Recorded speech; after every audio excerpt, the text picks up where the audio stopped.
Hey everyone, I'm Bobby Sylvester, and today I've got my top 10 busts for the 2019 fantasy baseball season.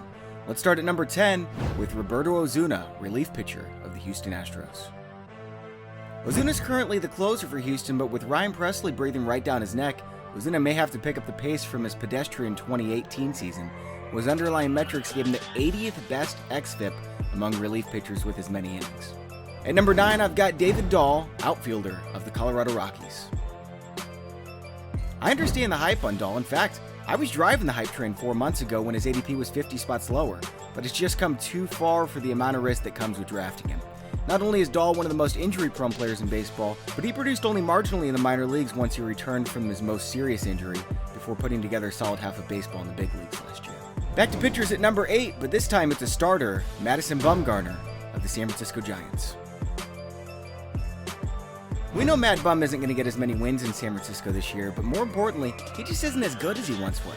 His xFIP suggests that his ratios were propped by an obscene amount of luck last year, and that 432 xFIP was 74th among 106 qualified starters and behind pitchers like Jose Urena and Ivan Nova.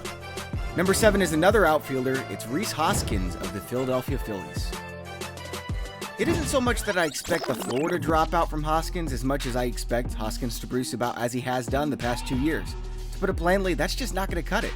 A .246 batting average with 34 homers is extremely similar to what projection models expect from Mike Moustakas and Randall Grichuk, who are going 100 and 200 picks later in drafts. I've got another starting pitcher from the NL West at number 6. It's Herman Marquez of the Colorado Rockies.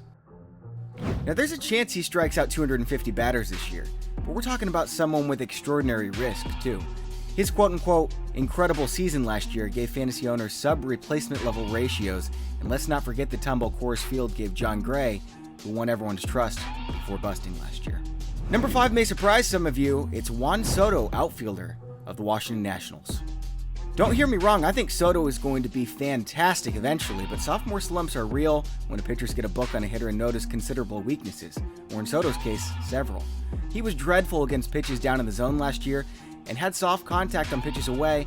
Versus all breaking balls last year, he was just dreadful, so I expect them to exploit those weak spots this year, and what's more is that his home run to fly ball rate was astronomical last year, and it's entirely unsustainable, so you can expect his power numbers to drop too. At number 4, I've got the second closer on this list. It's Rafael Iglesias of the Cincinnati Reds. The issue with Iglesias is that he just might not be a closer anymore. Their new manager, David Bell, is analytically minded, and he's mentioned that they'll use Iglesias as best fits the team needs each game, whether it means stretching him out in the 5th and 6th inning or bringing him in with runners on in the 7th. There's a chance he just becomes Dellin Betances light despite a top 100 ADP. Moving into the top 3, we'll go with Jesus Aguilar, first baseman of the Milwaukee Brewers. After mashing every pitch thrown his way in the first half, Aguilar was abysmal after the All-Star break. He hit just .245 with a 27 homer prorated pace. And that might not sound too bad to you, but just know you can get Mark Trumbo 400 picks later with consensus projections of a .246 batting average and 26 home runs. At number 2, we had Clayton Kershaw, but his ADP has been tumbling over the last few days, so let's go with Jameson Taillon, starting pitcher of the Pittsburgh Pirates. After his battle with cancer, Taillon is a player we all want to root for, but that doesn't mean you have to draft him in fantasy baseball at his 7th round ADP. If you suddenly think he became an ace last year with his .233 ERA after the All-Star break, think again. Consider that his xFIP in that time was actually more than a full run higher than his real ERA, and behind players like Anthony DeScalfini and Jacob Junis. And my number 1 bust this year is another starting pitcher. It's James Paxton of the New York Yankees. The K rate was excellent as always for Paxton, but he had major home run problems and now moves to a big-time hitter's park and division with the New York Yankees. Not only that, but he averages just 110 innings over his 5 full big league seasons, and that is not the type of durability you want in a top 60 pick.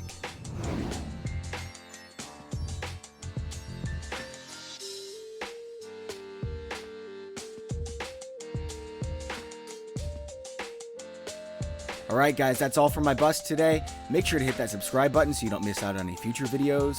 Thanks for watching, and enjoy your baseball.